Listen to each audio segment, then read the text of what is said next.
So hey guys, Michi here, coming from getting over a cold and having to record this audio for the third time.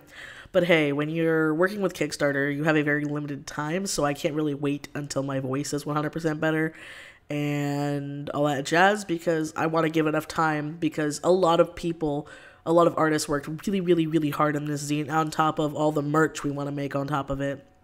And so that's why I wanna get this out there because all of us worked so damn hard. This zine includes artwork done by myself, the Zodiac Lord, Aerofix Dracona, and tons of others. The only reason I name drop those is because those are my personal friends. I did not start the zine, but I want to say right now, I'm gonna butcher your name, honey, but Luna Cora Designs, I will link her below. She is an amazing artist, an amazing admin. She has been on it from the start of the zine since end of last year was when the applications went out.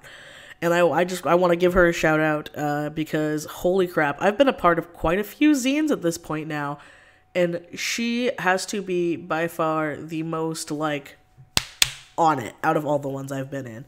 She has been extremely helpful. She's been very talkative. She's been, really on the ball, taking care of stuff. I've been a part of a couple of zines where the person kind of starts it. We literally don't hear anything from them until the deadline date, and then it's like, oh, okay, here you go. But no, she's been on it. So just want to give her a little shout out because this has been a wonderful experience, and I'm very happy to do more work with her in the future, which I will be doing.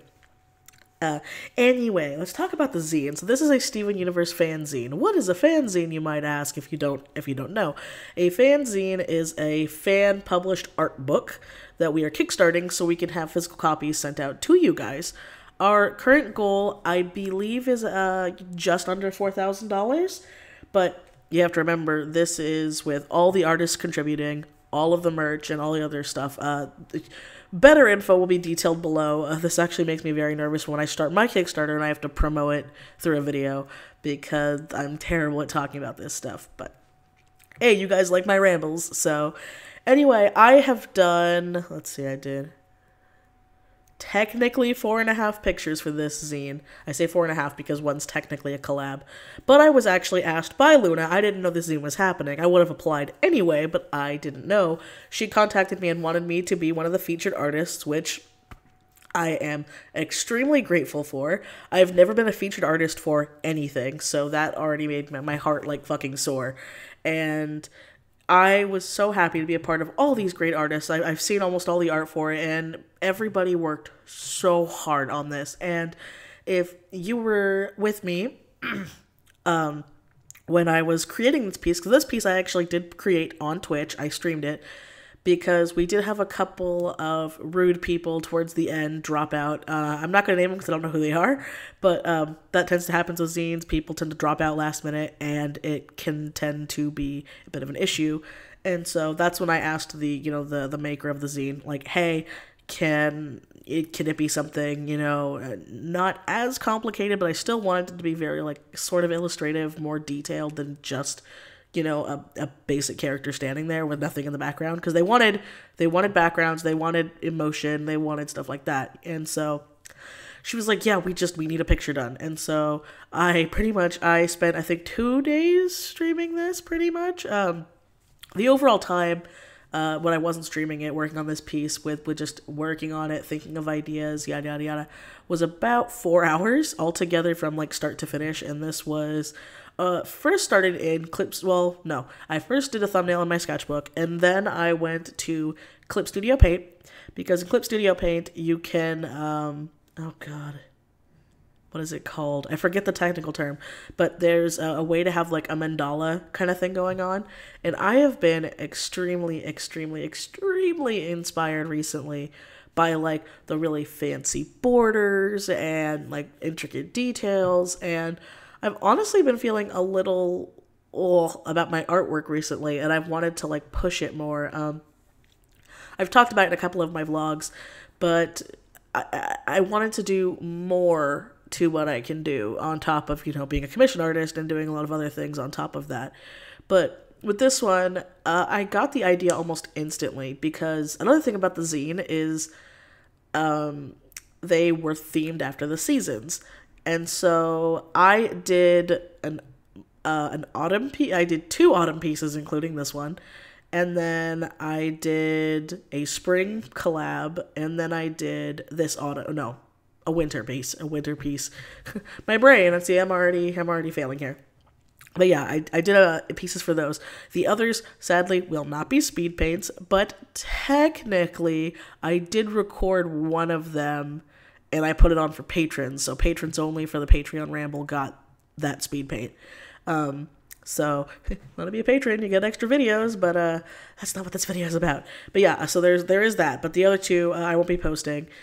And I'm not going to post the artwork publicly for about 6 months after the zines have been given out, as in the people who paid for them had them. So that way, it's fair. I think that's more than a fair enough rule for when you're in an art book, you know?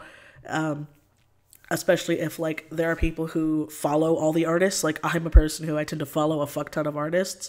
So when I see artists who are all a part of a zine, and they all just post up their things, like, a month after the book came out, I'm kind of like, okay, why did I buy the book? And it sounds really bad, but it is one of those things, and I think that that's why zines are so good, is because you get your name out there, you get to meet other people, you get to network, and you actually get a physical copy. In most cases, you get a physical copy of your artwork, and then if you want, you can post the artwork publicly, or you can keep it just for the book. I've seen artists do that too. But I am very proud of my pictures, so I am eventually, probably 6 months from a year from now, post those pictures. On top of probably maybe make a couple prints of them. It's a maybe, so don't hold your breath on that. Again, I want you guys to support the book and the artists involved.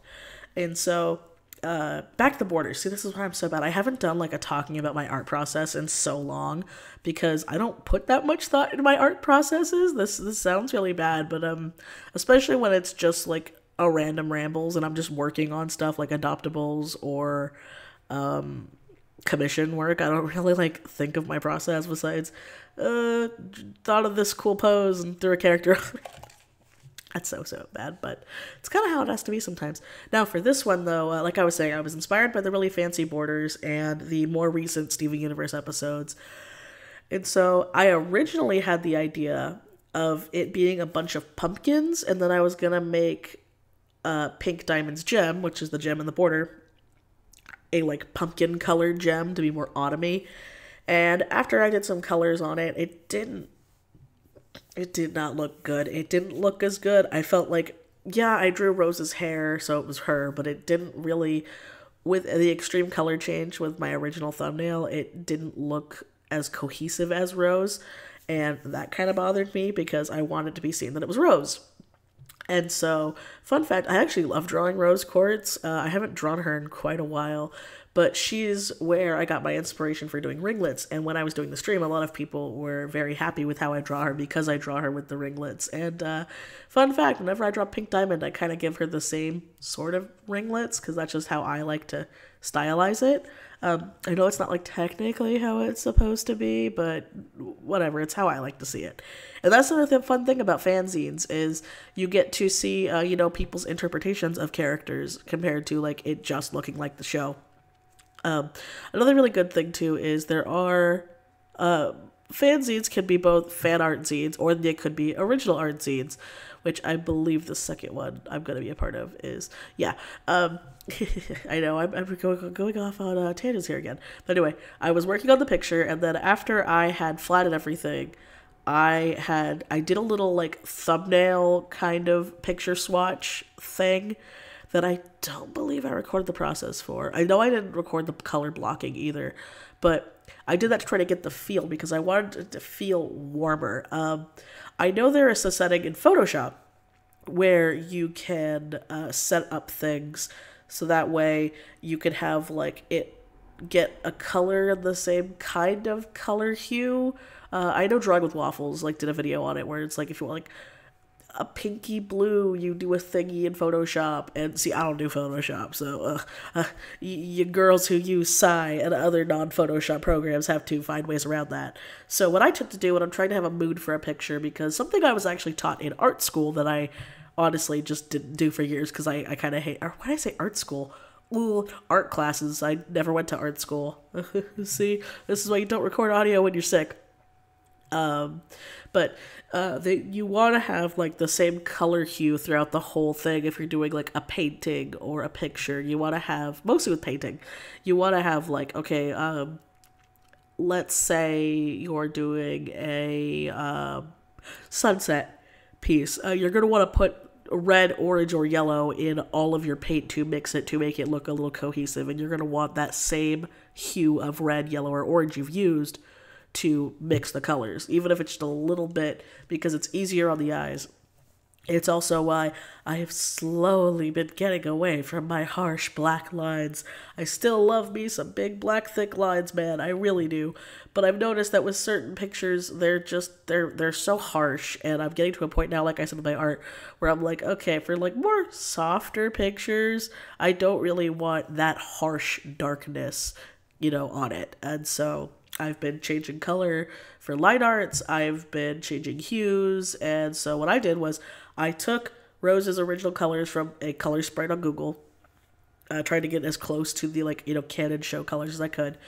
I put things in, I color blocked out the parts of her ringlets that would be, the inside of the ringlets, so they'd be darker. And then I took an orange hue, because I picked fall, and I overlaid it and I screened it. I used screen inside too. And I messed with the screen setting, so I think I had it at like 40% or something. But it gave everything a nice, like, warm, brighter color. It even gave me a nice brown to use for the line art. And so I ended up keeping that little color key, and I put it later, and then I color blocked everything after I had inked it.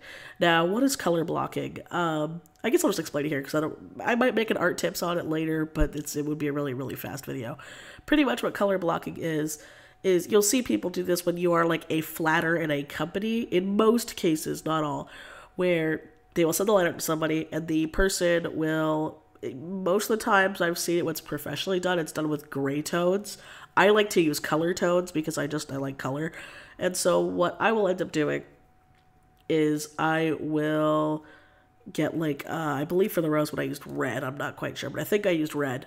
I'm not actually looking at the video while I'm doing this audio, so I don't get distracted, even though I'm already kind of out there. But yeah, I used hues of red, and I went from darker and lighter, so that way I stayed in that one family, and I was able to color block everything so I could see that everything was in its own separate layer, and then I lock the layer, or I add a layer on top of it, and I clip the layer to that layer, and then I add the colors from my little fixed color key, my more warmer color key. And then I flattened everything down, and all the colors were there, it all looked cohesive, it was all very clean. I like doing this as well in case you worry about, obviously you can't really use this for digital painting, but you can use it for, cel-shaded, soft-shaded kind of works, like what I did for this picture. And so I did that, and then after everything was flattened, I took the same brown that I had for the line art, and I used that as the soft shaded. I wanted this one to be soft shaded because my other two pictures were not soft shaded, and the collab one was soft shaded.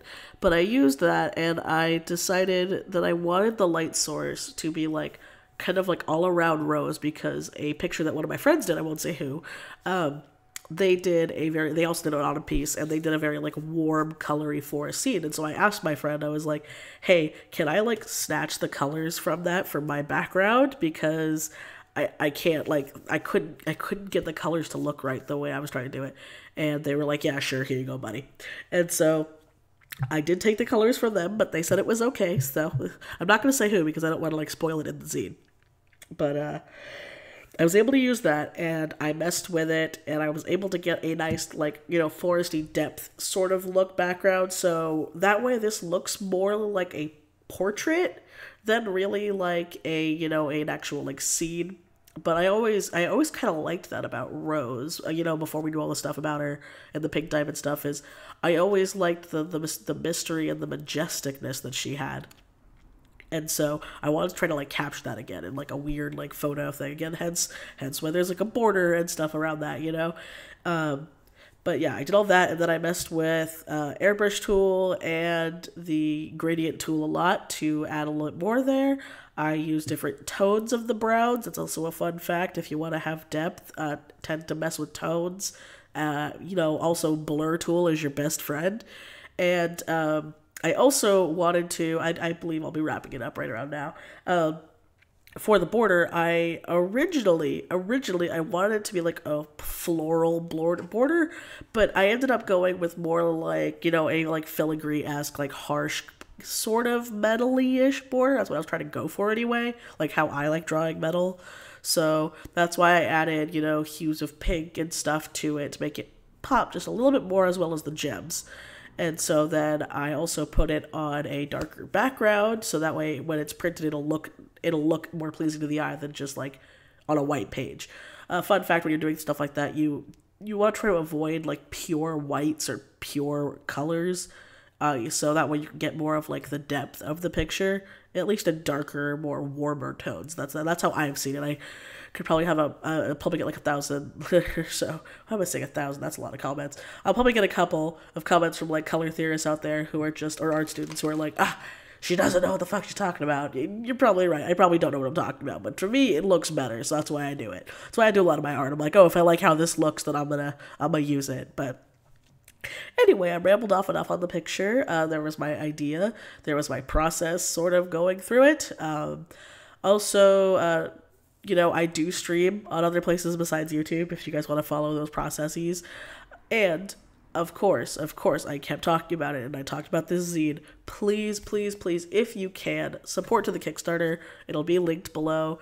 Unlike my normal videos, I won't have my, barrel of text that has, all my social medias in it, because I really want support to this. I want this to be funded, because I had a blast. Everybody worked so hard. My friends worked really hard. Again, Luna, man, you were great and a saint to work with. I think if you want to apply for zines, seriously go through her.